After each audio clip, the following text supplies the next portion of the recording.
All right, guys, a little day two update. So we did really well. So we did over $300 in sales with our initial test. And so that means we did really good on our research strategy. Now, another thing I didn't mention is that oftentimes what I use is I actually use ClickFunnels to kind of do a quick test. So what I like about ClickFunnels is you can split test the landing pages and you can see really good data. And basically I'll get my orders through ClickFunnels, kind of test and see the best landing page, and then I'll go ahead and recreate it on my Shopify store and pretty much just run it through my Shopify store. So I'm actually fulfilling all the orders from ClickFunnels into Shopify, but whatever, that's not really the point of this video. The point is that we're gonna look into the ad account and we're gonna see what worked and what didn't. And so we're gonna look at all the interests, and I'm gonna show you the thought process of turning on or turning off ad sets and what we're gonna be doing to scale.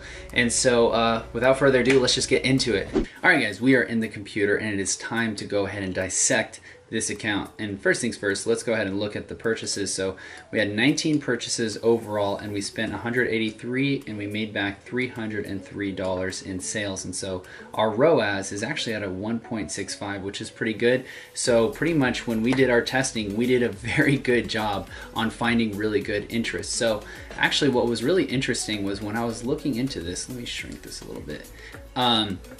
The interests that performed the best were actually the ones that were really hyper targeted. So in my last video, I was kind of going over when you're testing on a fresh pixel, fresh ad account, pretty much fresh everything, you need to steer the ship because Facebook does not know anything about your audience yet. So you have to do a lot of the grunt work. So good thing we did a lot of good research because the audiences that performed the best were the ones that were most hyper targeted.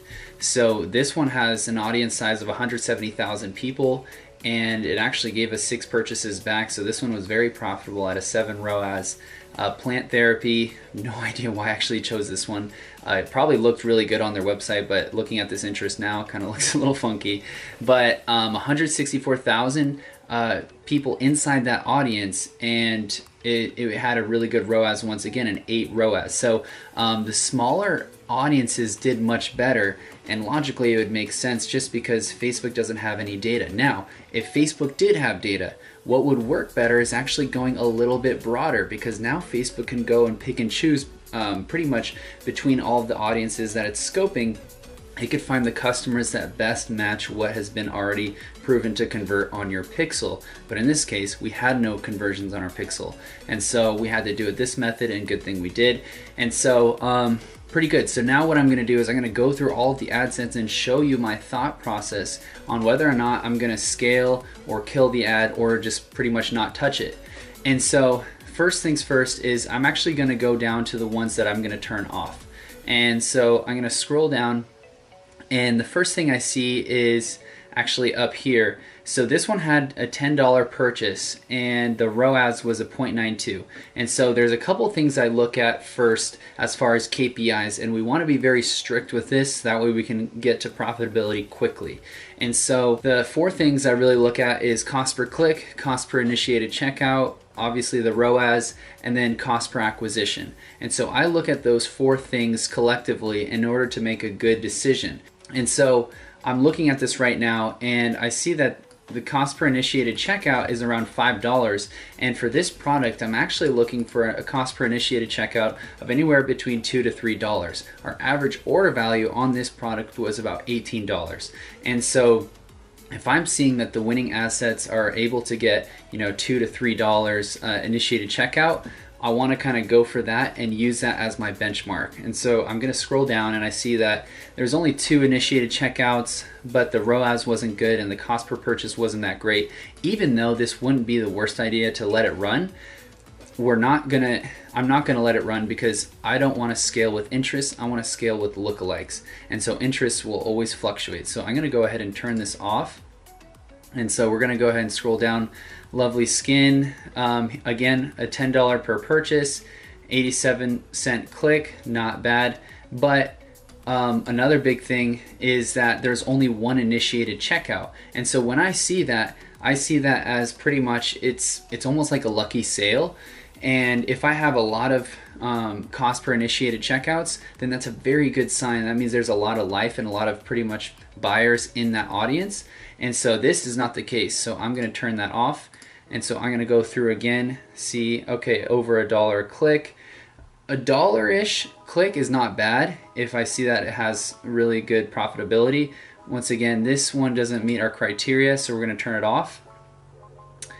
Now, this one has actually good ROAS. So I'm looking at, this one is a 200,000 person audience.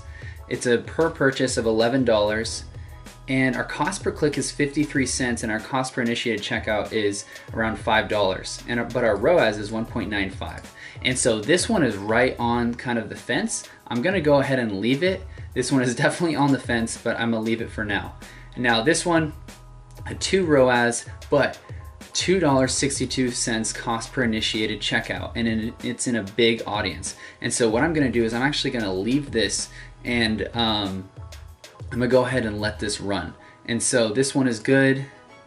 Below this, there's no purchases, so I'll just quickly shut off the ones that have absolutely no purchases, since we're gonna be a little bit more aggressive. Now, an ad set that's actually interesting that I'm not gonna turn off is this one. And so it has a $2 cost per initiated checkout. And the reason why I like that is because it has a lot of life. So I will let this run, because even though it doesn't have a purchase, it has a lot of initiated checkouts, and the cost per click is only 70 cents. And so this is still good. And so I'm gonna go ahead and let this run. And then these two I'm gonna go ahead and turn off because they don't have a purchase. And so this pretty much should do it. Actually, these, boom, boom. Now, with the ones that are working, this is very, very, very important on how we kind of go with the next steps. You can either go very aggressive, which I might do something in between, or you can go a little bit moderate. If you don't have a lot of budget, what you can do is just kind of let these sit and not put any more budget into any of your ad sets, and literally just let the winning interest run and get better and optimize and optimize. And now you can do that and you can leave that.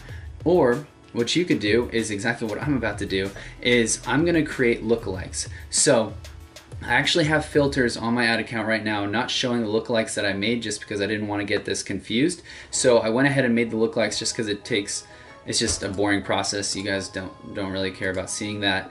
So the lookalikes I'm gonna go ahead and try is this one right here. So it's gonna be a video viewers of 50%, and then I'm also probably gonna do a 95% lookalike.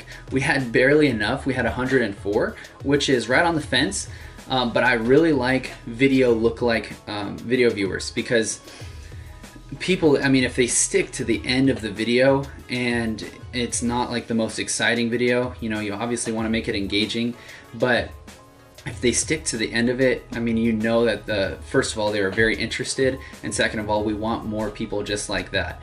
And so that is one thing. Now, another thing I'm doing is I'm actually going to really force another lookalike, and I'm going to be clustering all the events together. So all of my page fires, initiated checkouts, purchases, I'm putting them all together in one big cluster, and I'm doing a 1% lookalike of that, because I want to say, hey, Facebook, find me all of these people that are, you know, either likely to convert or click or whatever, because that's pretty much going to give me a better chance to show my ad in front of a better audience rather than just targeting little interests. So I'm gonna go ahead and finish the process of making new lookalikes and duplicating. Now, another thing I wanted to actually show you is a way for you to break down and understand the data and see what the data is really telling you. One of the most important things is actually to look and see who is really converting, where is Facebook putting you as far as the placements, and what can you do to kind of further your profitability or adjust or switch your angle. And so one thing I really like to do is look by age, and I want to see our demographic of who is purchasing the most and where are we getting our least, our cost per acquisition, where is it the least. And so if you see that, hey, you know, we're getting a lot of 65 and up and 55 to 64 for our purchasers, and so we had, you know, $1 per purchase, $1.68 per purchase. This one was 75 cents, and at face value you might think, wow, okay, let's just go ahead and target everyone 55 and up, because once again, 55 to 64, 2 purchases there. And so you might think that, but in reality, if you look and see how much was actually spent for those certain demographics, you'll see that we only spent 75 cents on this ad set to people who are 35 to 44. And so Facebook, another reason why I suggested in the last video to separate placements is because Facebook is going to shove you into placements that it thinks it's best, but in reality, in the beginning, you really need to kind of force it in the beginning. So one thing that we might actually look to do is separate and go, one ad set might be 30 to 44 and another ad set might be 45 into 65 up. And so we might just force our budget into that and see, okay, which audience really does perform better, because Facebook didn't give any chance to the younger demographic. I've noticed even, so this one's 75 cents. This one only spent 53 cents on kind of women that are below the age of 40. And so once again, I see that it's kind of a consistent trend. It's always spending less. And so of course, we're not gonna be able to get any good data. So this is one way to dissect and see kind of what's playing out. And of course, another way is to look at your placements or your platform. So you want to see which is converting better. Are you getting conversions on desktop and mobile? You should see that you're getting a lot of purchases on mobile, but you want to make sure that kind of everything is checking out okay. You want to also go through and make sure that all of your landing pages are working on mobile. But that is just the high-level general overview. Like I said, our game plan is going to make lookalikes. So I'm going to make the lookalikes. I'm going to go ahead, finish that out, kind of like what I was already talking about. And then in the next video, I'm going to launch the lookalikes, and we're going to go over and see how it performs, what kind of is going on, and whether or not we're going to continue to move this product forward, or we might have to just adjust and pivot a little bit. So this will be really exciting, and stay tuned.